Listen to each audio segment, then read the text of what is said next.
The first one's basically asking, like, Bryson DeChambeau may or may not make single length irons kind of a thing.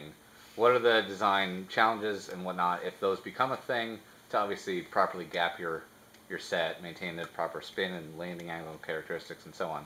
Yeah. For a single length iron, because obviously you're reducing the difference in club head speed, yep. And so on. So we've done some testing, single length sets, built them up.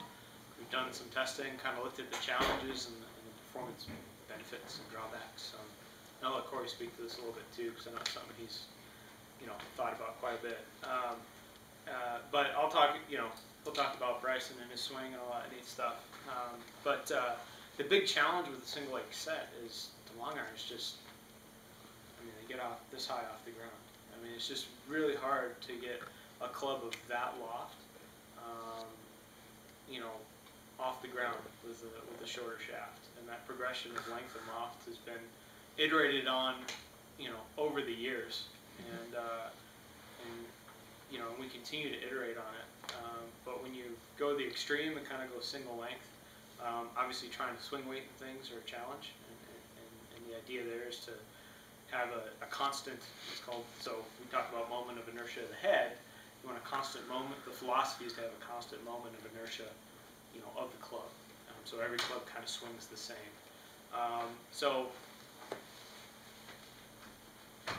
the short irons, or the long irons go really low, and then you run into issues on the under end of the set, not to mention when you start going into,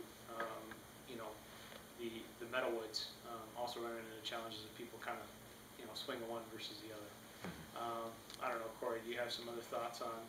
Yeah, so kind of, if you talk to every tour player in the world right now, they want to hit their short irons low and their long irons high, right? It's like the ultimate goal for everyone. And if you play a constant length set, and you have a normal golf swing, you're going to hit your short irons really high and your long irons really low. Because one thing that shaft length does is you're going to launch it higher and you're going to spin it more. So that's kind of why our drivers are so long, is because you're able to get the ball in the air with 9 degrees of loft. And kind of why Bryson can play constant length is because he has such a unique swing, or he doesn't have a lot of shaft lean and impact. And so he's able to hit the long irons high, even though they're relatively short for that loft. And I think the other thing he has going for him is he's also a really big guy. He's like 6'3", and he has a lot of power. So if you give that to a guy who doesn't swing as fast or as hard as he does, they're going to struggle even more. And like Eric said, we've built constant length sets, and we've done a ton of research on, I don't know, it was like 3 years ago. And so that's kind of why we do. And to be honest, it's like, if you look at our G30 iron set, we go the opposite of him, right? We go 5/8 lengths progressions in the long irons because we want people to hit them higher and further. So it's kind of, we're going the opposite direction of constant length. So does that make sense to everyone? It was interesting trying to go and play around with them. I don't know if you guys have tried, but yeah, it's just, it's something, if you're determined to make it work, you could probably find ways to make it work and adjust your swing to make it work. For your, average golfer, yeah, it's not going to be doing anything beneficial.